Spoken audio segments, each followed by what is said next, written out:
Good morning. Good morning.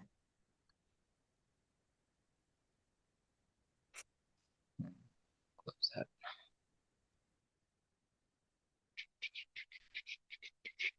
Good Marie, morning. good morning. Welcome. Thank you. So most of us already know this, but Marie, it's new to you, obviously. I'm going to give it like 5 minutes. I let people log on and kind of deal with whatever tech difficulties slash Monday mornings they're dealing with. And then we'll get started. I heard from a few of you from last week. I highly recommend going back and kind of revisiting that video if you haven't had a chance to yet. I will send it out again in the recap for today. I'll include both links because the two build off each other. So last week we talked numbers and sort of setting goals for next year. And then this week we're going to talk about where those appointments or those goals come from. So it'll be relevant if you've seen last week's video. Just as a kind of quick reminder, I'll say this again before we start today, but I want to see your economic model, meaning the unit goals that you want to sell.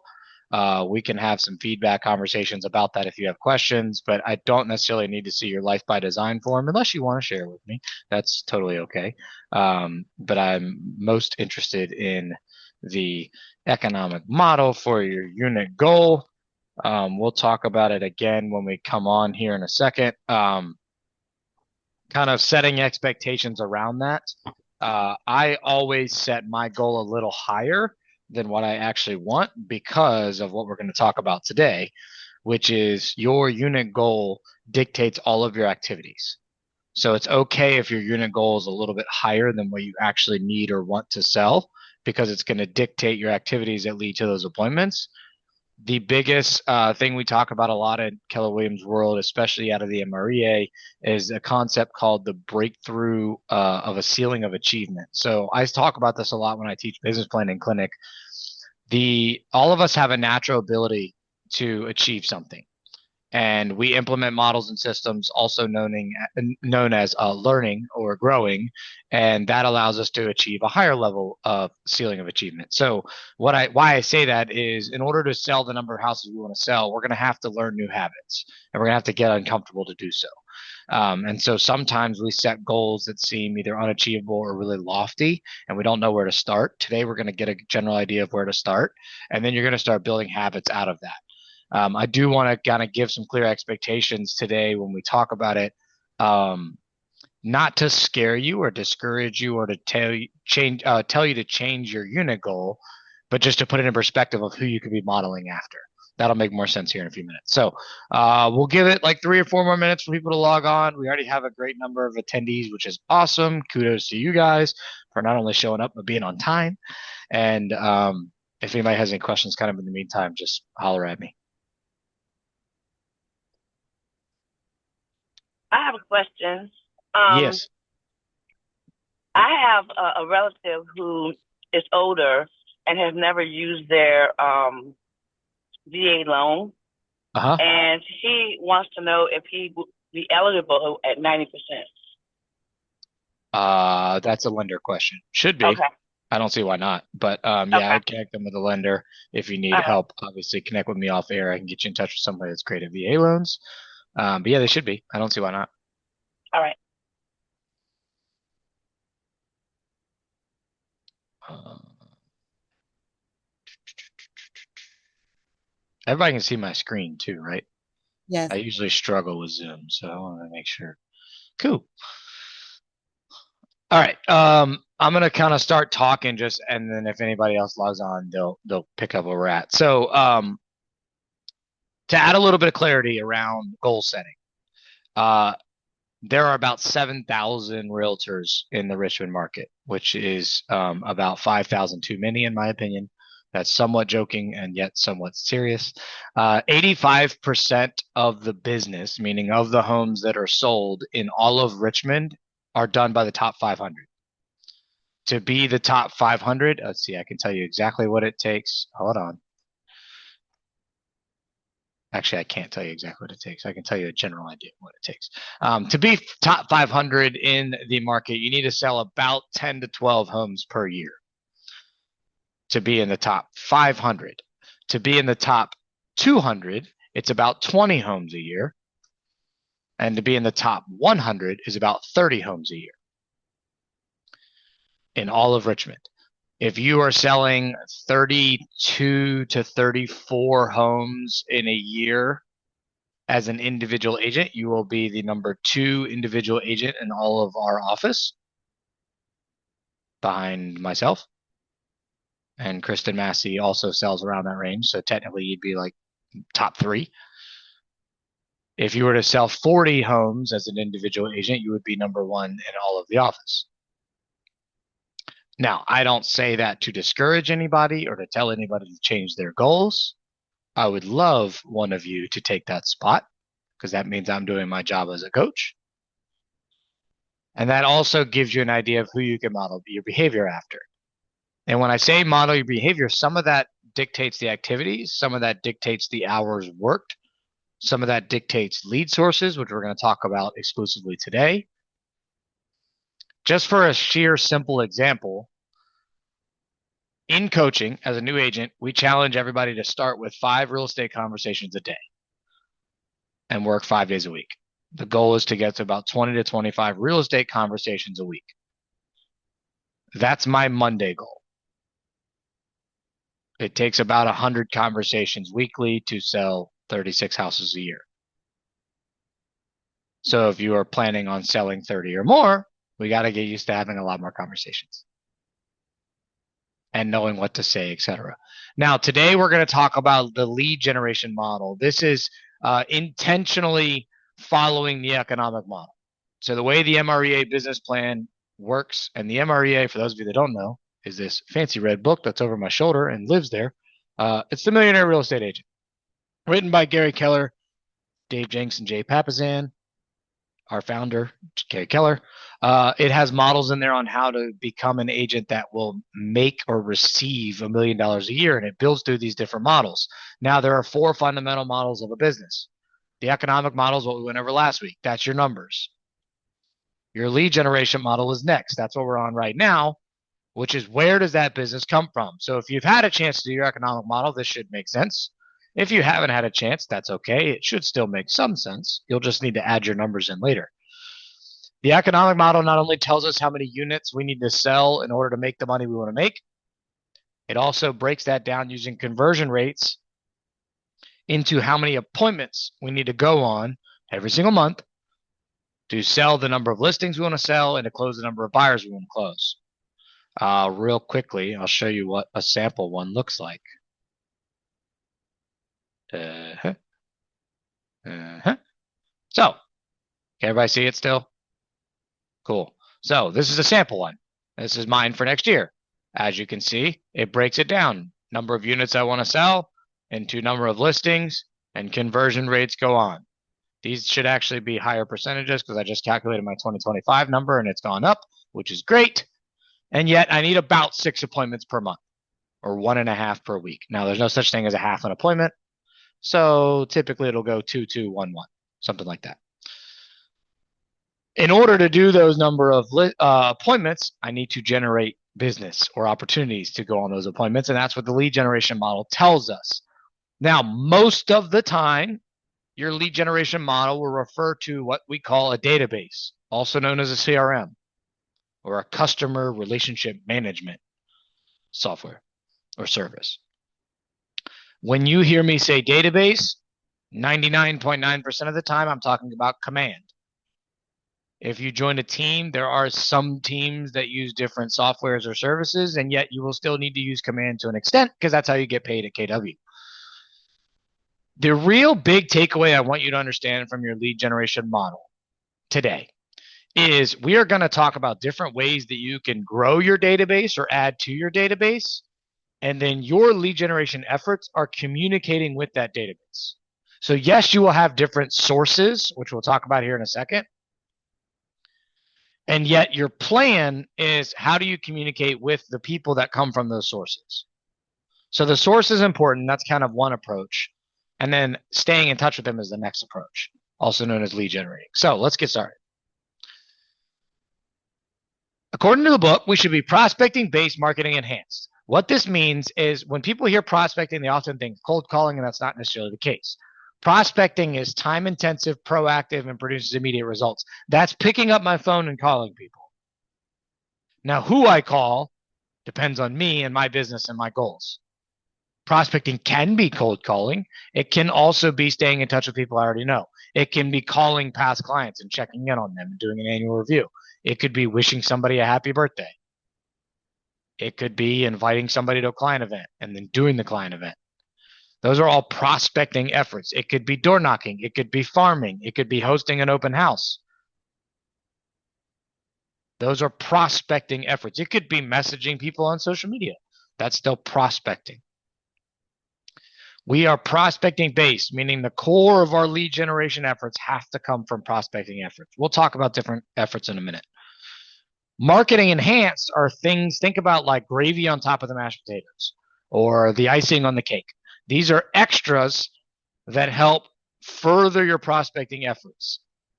Doing additional open house signs will typically produce a busier open house, which produces more conversations, which produces a higher prospecting effort. Having a fancy website is marketing. When those leads go to that website and come in, you still have to call them. That's the prospecting piece. Marketing is passive and typically produces long-term results. However, it can also be money intensive. Farming itself, meaning like sending direct mail to homes in a neighborhood, is marketing. It's going to take longer to produce those immediate results, which is also why we don't spend that much time on it in group coaching or in PC coaching, because it's money intensive. On average, it's about $1 per home to send something through the mail. The average size farm to be successful is around 500 homes or more. And it takes on average 6 to 9 months before you get a response. Now, that response could be take me off your mailing list. It doesn't necessarily mean a lead. It takes on average 12 to 18 months to get a lead. So we're talking $4,500 to $6,000 before you get a response, and $6,000 to $9,000 before you get a lead. That sounds expensive.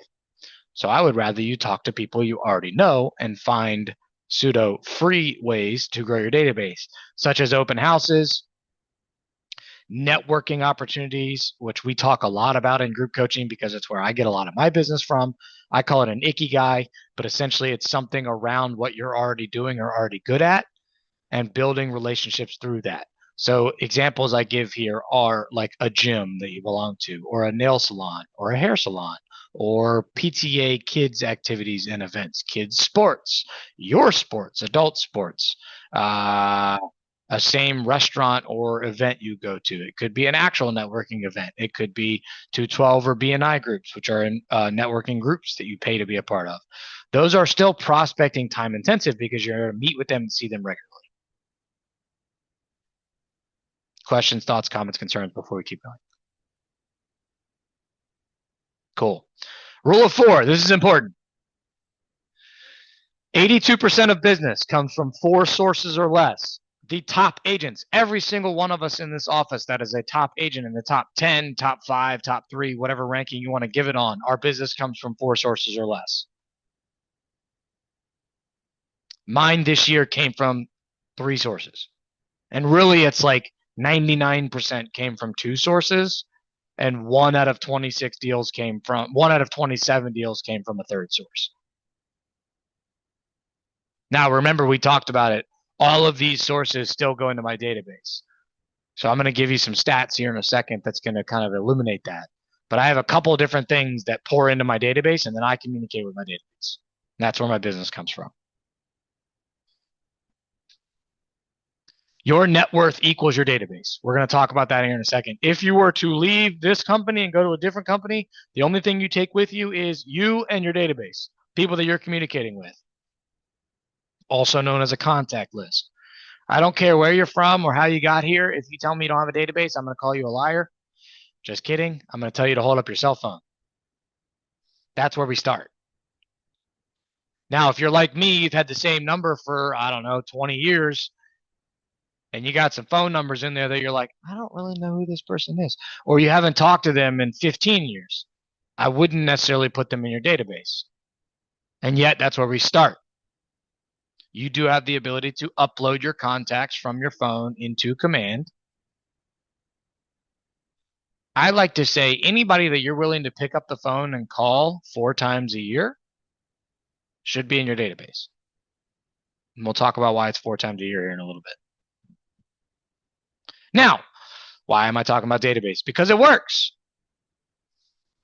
26 sales for me personally this year alone just from the database. That's a volume of $12 million, which do quick math is about 400 grand in commissions. Not quite literally because they're not all 3%, but just gross commission to give you a general rule of thumb. There's also another million that I have active or coming soon in listings, plus a listing appointment today that's from the same source. That would make that go to 1.6. It works. And not only does it work, it's more enjoyable because it's people I already know or are referred from people I already know. So for example, the appointment I'm going on today, I've never met them. And yet, I know they went to JMU, which is where I went. The wife is a teacher, which we have a connection there because so is mine. He was referred to me by his niece, who is closing on her house with me in a week. And her sister, his other niece, is a longtime friend of mine who is a realtor in another state that I send business to, and she sends me business back. He told me he's interviewing other agents, and yet I'm going to walk in there and go, why? We already have this strong connection. It makes the appointments easier. It's less about selling yourself and more making a plan with them, which makes your conversion rates go up. It's also a lot easier to call somebody that already knows you versus calling a stranger. So it works. Now, who's in your database? We just talked about the cell phone thing. Anyone you have a relationship with can be in your database. I don't care what the relationship is. You should care. I don't care. They should go in there. Anyone you have a substantive conversation about real estate with, that is what we call a follow-up opportunity.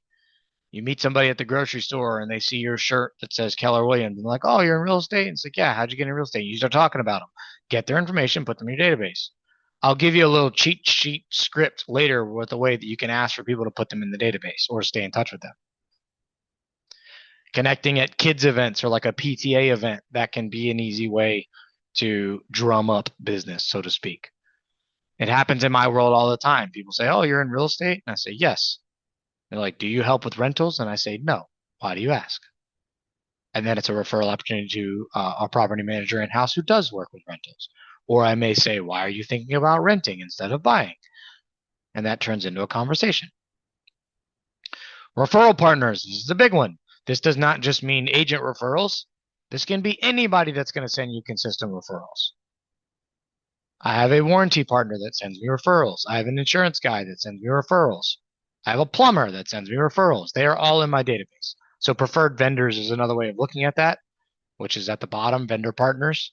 They don't have to be a direct vendor. They could just be a friend that likes you and that bought or sold with you and wants to send you referrals. Potential buyers and sellers. This is a big one. We talk about this in another training, and we will again in the future, where your pipeline are people that have raised their hand thinking about buying or selling a home in the next 90 days. They should still be in your database. You should still be communicating with them on a regular basis, in addition to trying to service their immediate need. That kind of falls in that active client category as well. So active clients would be like people that have signed an agreement. Buyers or sellers, they should be in your database. And then potentials would be like B's and C's. They're thinking about buying or selling, or they've expressed interest in it, and you're still trying to convert them to an agreement, still in your database. And then past clients. Now, once they go in your database through lead capture, which we just talked about as prospecting and marketing efforts, we'll give you ideas on how to do that here in a minute. They go into your database, and then you stay in touch with them. Now, one thing that I will say I do not like about the MREA is they use some words interchangeably that makes things confusing, such as the word lead. When we hear lead, we think somebody that's raised their hand thinking about buying or selling. The MREA says a lead is somebody that has a potential to form a deeper relationship with, which is confusing. And so what I want you to think about is anybody in your database is a lead in the eyes of the MREA. They become a contact or a relationship when you have that two-way street conversation with them and you kind of establish that deeper connection. I'll give you an example to illustrate this. You're at an open house. Somebody walks in. You establish a connection with them. You're kind of answering their questions. They actually sign in. They give you their information. You chat back and forth a little bit about what they're looking for, and you get permission from them to follow up later in that week. They are a lead. They still go in your database, and you're going to continue to follow up.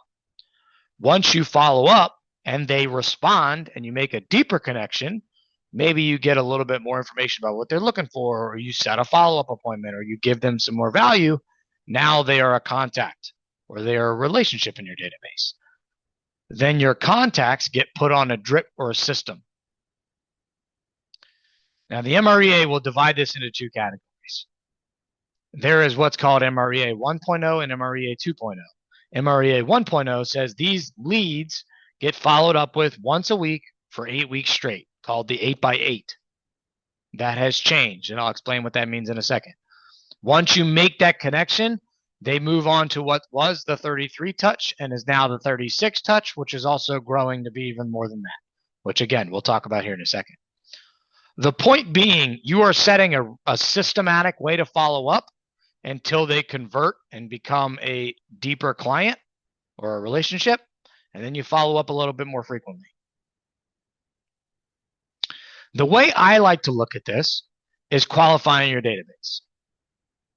Now, before you read this slide, I'm going to go back because I want to explain what using that example we just gave with the open house. So you meet somebody at an open house, you get their information, and you put them in your database. That follow-up that you do should be scheduled and should be systematic. And yet, it shouldn't take that much of your time, and it definitely shouldn't take that much of your effort or money. In other words, they're not necessarily going to get invited to my client events or given pop-by gifts or a face-to-face drop-off like stop by their house. They will get texts, calls, and emails of me following up. They will likely get put on a drip campaign or on my newsletter campaign because that's automatic and goes to everybody in my database. And yet I don't want to necessarily spend money on them because I haven't earned their business yet. Another way of looking at this is what I mean by qualifying your database. Now, the old way of qualifying your database was A's were people that do multiple deals a year with you or send you multiple referrals a year. Your B's were one or less, or maybes, and your C's was everybody else. The problem is it's hard to predict who's going to send you referrals and who's not. And you have to requalify your database a lot because I have had people in my world that used to send me a lot of referrals and now they don't for whatever reason. Maybe they had a different family member get into real estate or they moved.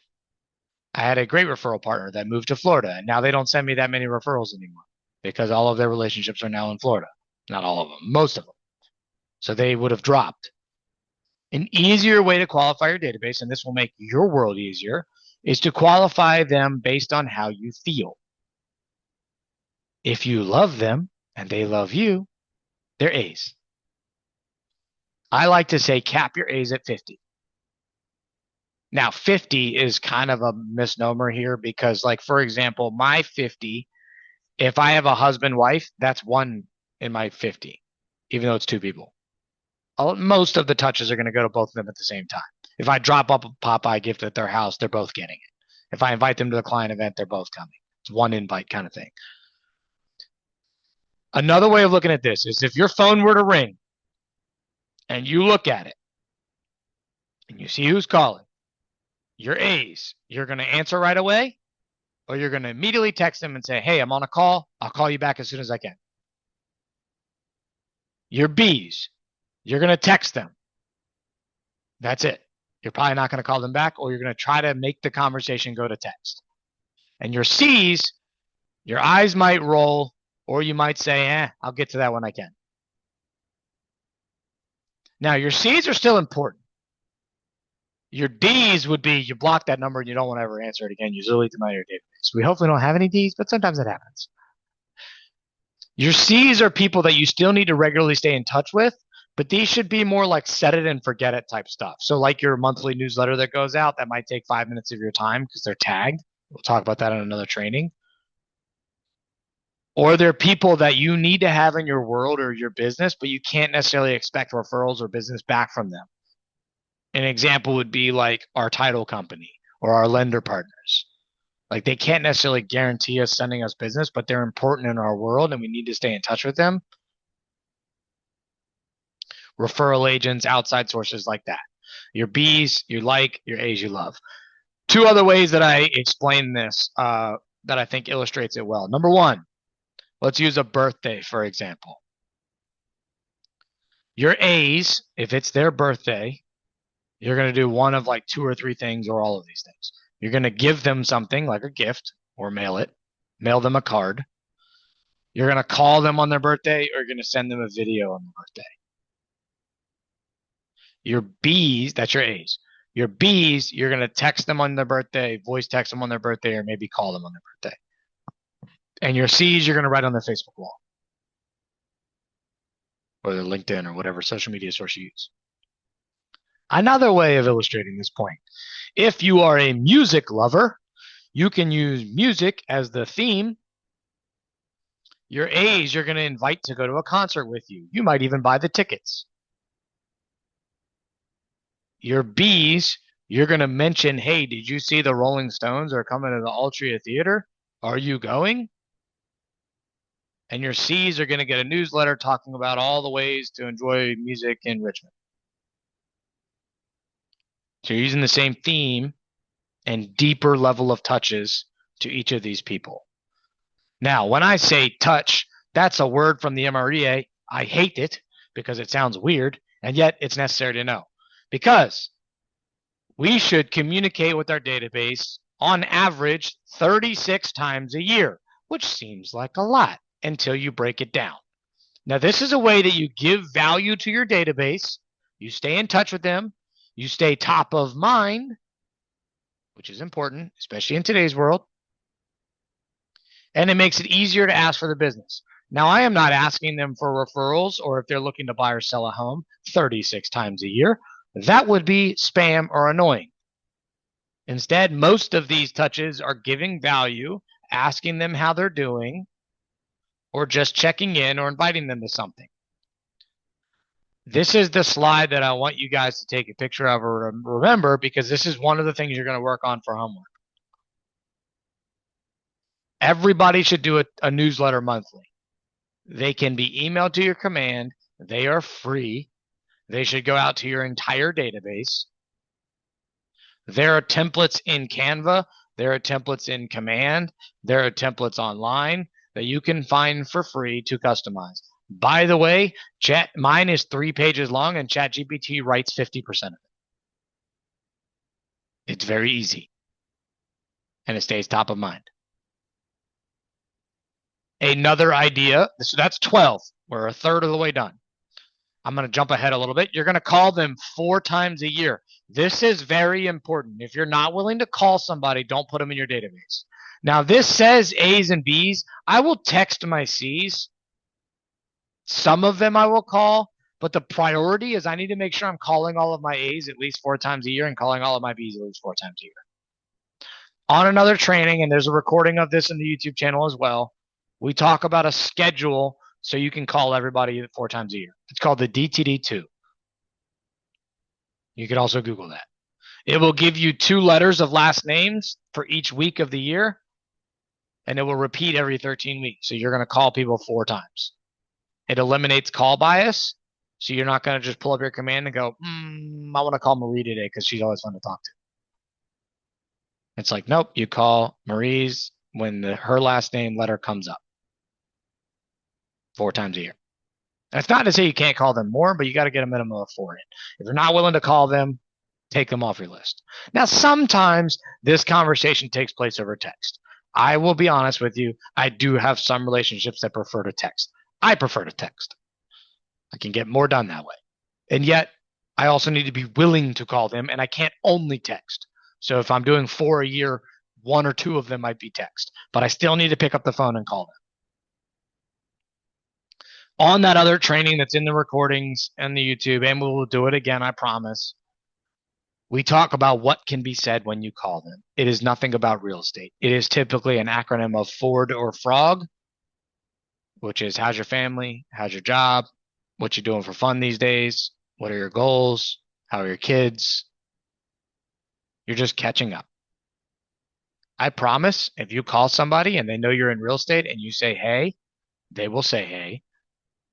And at some point in the conversation, they're going to ask, how's real estate or how's the market? You do not have to bring it up. So we're at 16. You're going to wish them a happy birthday at 17. You're going to wish them a happy home anniversary if you know that, and especially if you sell them their house. That's 18. If you know when they got married, you can wish them a happy wedding anniversary. That's 19. If they have kids and you know their kids and you're close with them enough, you can wish their kids a happy birthday or wish them a happy birthday on behalf of their kids, kind of thing. That's another 20, 21, 22, depending on how many kids they have. Handwritten notes. This is on our unexpected extras training. This has probably generated more business in my career than anything else, which is the power of a handwritten note. You can write them 6 times a year, and as your database gets big, that might shrink down to like 3 or 4 times a year, but it's okay because the other stuff will go up. For example, I do 4 handwritten notes a year now to my database, but I also do 4 client events and 4 giveaways and 4 pop-by gifts. So they're hearing from me more than what's on the screen, which I'm actually going to show you next. A handwritten note. They're cheap. Go on Amazon and buy 100 notes for $15, or go to the dollar store and buy 6 of them for $1.05. Buy some stamps and get used to writing a note a day, if not 2. And it should just say, hey, I thought about you the other day. Or this time of year is a great time to write written notes because you can say Merry Christmas, Happy Holidays, Happy New Year, that kind of thing. I recommend throwing a business card in it. Go watch the Unexpected Extras training for more ideas on what we write in note cards. So we are now up to like 22 to 24 to 26, depending on how many birthdays they got in their family. Then you're going to do something else once a month. Now, I'm going to give you another example here in a second of what else you could be doing. The easiest way, though, is set something up around the holidays. So, for example, call them and wish them a Happy New Year. Do little chocolates or little heart candies for Valentine's Day and drop them off. Do something St. Patrick's Day themed or March Madness. If you are a March Madness basketball fan, meet up somewhere and invite people to come watch a game with you or to watch some of the games with you and buy everybody a drink that shows up. That's a mini client event that doesn't cost a lot of money. Matter of fact, bring a vendor partner and they will help you pay for it. Easter, I'll tell you the most overdone pop-by gift ever. You drop off Peeps with a tag that says, have your peeps call my peeps. Which you laugh, and yet it works. Last year, I gave out sour watermelon Peeps. I don't know why that was the flavor that the admin picked up. You couldn't pay me enough money to eat a sour watermelon Peep. It sounds disgusting. And yet that was included. Now, we did other things too around Easter. Mother's Day, Father's Day, July 4th. You get the idea. This can be a way that you can stay in touch with them. Now, move on a little bit. I'm going to give you an expanded touch program. This should be when you have revenue or you have vendor partners that are going to help pay for it, because some of these things cost money, like events. Now, events do not have to cost a lot of money. And the hack is to participate in an event that's already planned that you don't have to plan, such as a neighborhood event or like a school fall festival. You might be able to pay a couple $100 and have a table at the event. And that's going to be a lot cheaper than trying to plan and organize your own event. Or the March Madness thing, like I just mentioned, buying guests a beer or buying an appetizer for the table is going to be cheaper than most events, and yet you're still getting face-to-face time with your top people. We do not do events for the sake of events. We do events so that we can reach out to our people before, during, and after. What I mean by that is each event is going to have multiple touches. Typically, you're going to call, text, email to invite them. You're going to have the actual event, and then you're going to call, text, email them afterwards, inviting them to the next event or just recapping what was.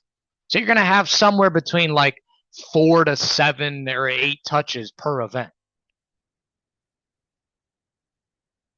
which is also where your A's hear from you more often, which, by the way, your A's are people you love and they love you. They're likely to send you referrals. Remember, I said our goal is 50.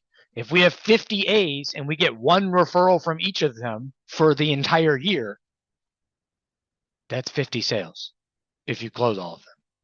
If you close 75% of them, you're still in good shape. A's should get a majority of your time. Now, if you don't have 50 A's, that's okay. That's where you start working on your B's. Let's try to make them become A's. Other things would be like pop-by gifts or giveaways. Again, we've talked about those on another training, which we will talk about again. See the YouTube videos. Unexpected extras is one, and then Database 2.0 is another one that have a lot of this in there. We'll do it again in the future. Question on the touch programs. All right, let's talk about how big your database should be. This is also important because if you're doing a great touch program, we need to have enough people in it that we're communicating with. Remember I mentioned MREA 1.0, MREA 2.0. MREA 1.0, the original guy, says for every 12 relationships that you're communicating with on a 33 touch, also known as a 36 touch, should generate 2 deals. 1 deal, 1 referral. People always tell me that's 1 out of 6. It's not, because conversations 11 and 12 are what generate those 2 deals. So you have to do 2 to 12. If you stop at 8, you're not going to get there. This has shifted a little bit. And the reason why is because people are staying in their homes longer. They're not moving as often for obvious reasons. If everybody refinanced at 2 to 3% a couple years ago, they ain't giving that up. We're all experiencing that. And home prices are higher now, so that's more expensive. So people aren't moving as often. So now you can generate it to about 1 out of every 13 generates a sale. I'd rather you be conservative. And what I mean by that is I'd rather you underestimate how often they're going to move or what the conversion rate of your database to a sale will be and have a bigger database. Because the worst thing that's going to happen is you're going to sell more houses. So 7% is actually what my conversion rate is in my database. It's about 1 out of every 13 to 14 people generated a sale this year based on my database size, based on our plan, and based on how many units I sold. So if you want to be conservative, make that 5% and have a little bit bigger of a database. That's okay. What I wouldn't do is go the other way. I wouldn't say like, I'm going to convert 20% of my database to a sale. It's like, that's hard. And you shouldn't rely on that because then your database is going to be too small. And you're going to be in October going, I'm not going to hit my goals. And you're going to be trying to rush to grow your database. The point of the database, remember we just talked about it. We're going to communicate with them all year long. So we want to be constantly putting fresh water into the bucket. Fill that bucket up with more water and communicate with them.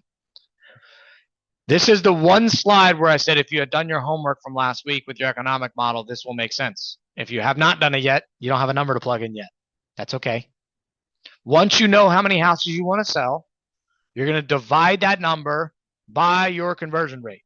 So you can use 0.07, which I said was mine. That is also the average. That today's world is about 6 to 8%, also known as 7. Or you can be conservative and divide it by 0.05 if you want to be a little bit safer. That's going to give you a big number. Round that number up if it's a decimal point, and that's how many people you should have in your database that you're communicating with regularly. By the way, if you want to sell 20 houses next year and you use 7%, it's about 286 people. If you've been around for a little bit, we talk about the goal of getting to 250 people in our database. That's why. On average, it's about 18 to 20 deals to make $100,000 net after expenses. If you can get to 250 in your database, you're well on your way. Our coaching company is called Six Figures by Design. You see the pattern? There's a saying in KW's world called the path is in the math. That comes straight from these 2 books over my shoulders. The MREA and Shift, both written by Gary, studied hundreds of thousands of agents to spit out these numbers. These are not my numbers. These are math numbers that work over and over and over again. We talked about last week using models and systems that other agents have done and already been successful with. We do not have to reinvent the wheel. We just have to run our playbook. Now, there is a philosophy in business called the gap in the gain. Once you have this number, especially if you've been here for a little bit, you know how many people are in your command, or you can look, you might see a gap. Every year, if you want to sell more houses, you have to grow your database size. My gap for next year in my database is about 150 people. Let's see, I can tell you exactly how many it is. It's 210 short. It's higher than I thought it was. Which means if I want to get my goal for next year only from my database, I have to add 210 people to my database over the next 12 months. Which seems like a lot until you break it down and you go, well, it's about 20 a month or 5 a week. So if I had 5 people on my database every single week or 1 a day, I will hit my goal. That gap is something on my activities. We will talk about setting up a GPS and a 411, which are 2 tools that will keep you on track and hold you accountable. One of the things on my 411 that I have to send to my coach every single week says, I will add 5 people to the database this week. By the way, I didn't meet my goal last week, and it's my coach's birthday today. So he better not yell at me because I'm going to send him a nice video wishing him a happy birthday and saying, don't look at my numbers. Your gap with your database is one of the few metrics that does roll over. So if I don't add 5 this week, I got to find a way to add 10 next week or I'm not going to hit my goal. Not all of our numbers roll over. If I don't have 20 conversations today, I don't try to do 40 tomorrow. I still go for 20 tomorrow. All right, a couple more slides. These are different ways that we can add to our database or grow our database. SOI stands for Sphere of Influence, also known as Circle of Influence, which would obviously be a COI. You will hear me say SOI a lot. That refers to people you already know or have a relationship with, or their people. So referrals from your SOI is the same kind of category. This is oftentimes generated through activities you're already doing or that you would like to do. Like I said at the beginning of the call, these are things like nail salon, hair salon, et cetera, et cetera, et cetera. The other one that I would focus on for you guys as agents that are newer would be social media and referrals. Referrals come from people you already know. You can also make agent referrals, especially if you're going to plug into Keller Williams Network. Or you may just already know agents in other areas. You may also have friends that live in other areas, meaning outside of our market. That is a great opportunity to A, connect with them, ask them if they already have a realtor they know, like, and trust in their market. If they do, ask for an introduction. If they don't, find one and let them know that if they ever need anything real estate-wise, you can connect them with a partner. It's a great way to grow your business and your referral partners. This can also be done via social media, i.e. a post that would say, I'm looking for a great agent in Orlando, Florida. Who do you love? And see what comes, and then connect with those agents. I would not necessarily worry about paid ads or buying leads on lead sites because those have low conversion rates and can get expensive. And we already talked about farming. And yet these are on here because these 3 levers can be added as your business grows and as you have revenue. These 3 levers should be worked right away. And we have trainings on that. Now, a couple other ways to add to your database or grow it. Open houses. That's a big one. That's one that you should 1000% be doing. It's also a great way to get potentially now business because people going to look at open houses as buyers are oftentimes thinking about buying a house. Social media we just talked about. Daily activities we talked about. Networking events we talked about. Okay, last but not least. So you're going to get an email from me at some point today that's going to have an attachment. It's going to look kind of like this. It's going to be a little bit simpler, but it's essentially going to say, Here's how many contacts I need to achieve my goal. That is that number we just talked about. Your unit goal divided by 0.05 or 0.07. Now, if you have not figured out your unit goal, do that. That's going to help your numbers. Line 2, you're going to write down how many contacts do I have in my database today. It's okay if it's 0 if you're new, or if you haven't done anything with command, put 0. Then you're going to put contacts needed to add to my database. If you don't have 0, it's going to be line 1 minus line 2.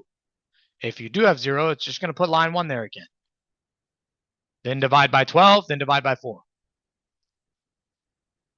If you have sold any houses, your current lead sources are going to be there. If you have not sold any houses, leave current blank and write down future. That's one of these. I would recommend 2 to 3. You don't need to put 4. 4 is there because some people need 4. Big businesses.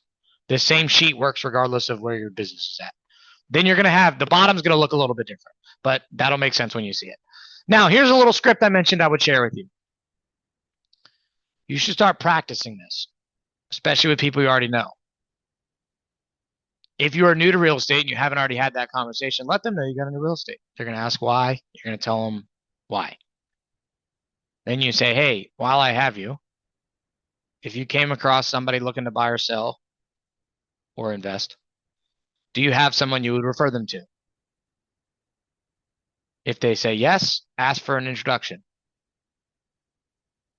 If they say no, can I add you to my database and stay in touch? I'd love to be that person. Make this sound like something you would say. Don't memorize this and sound like a robot. Notice how I just kind of ad-libbed it off the fly. And then actually add them to your database and stay in touch. Okay, questions, thoughts, comments, concerns. That's all I got. No, I'm going to take a picture of the screen because I always forget to report attendance. So I'm not being weird. Okay. And Katherine's not on the call to help me with that. All right. Any other questions? Any thoughts, comments, concerns? Thank you. Thank you. So I will send out an email today. It will have the video from last week attached to it again, or in the link. It'll have the video from this week with its new link, and it'll have a couple of attachments. The attachment is going to be the Life by Design form and the economic model, both from last week, in case you did not get that, or you need to just pull it up again. And then it's going to have that lead generation sheet. I do not. Yes, go ahead. I'm sorry. You're fine. Might be a little off topic, but while it's on my brain, I needed to remind you to add me to the Facebook group. Yes. Yes. Thank you for reminding, because that's applicable to everybody. If you have not already, add me to Facebook. My name is just like it looks. And then I will make sure to add you to the Facebook group that is the coaching group. I do not necessarily need to see your Life by Design form, but I would start there before your economic model, then do your economic model, then do your lead gen model. And we will start expanding upon those in weeks to come. Keep an eye on your emails. We are 50-50 on whether we have our call Monday or not, this coming Monday. If we do not, you will get an email. If we do, just show up as usual. Cool. Thank you, Austin. Thank Thanks, you. Austin. I will see everyone later. Thank you. Bye-bye. Bye.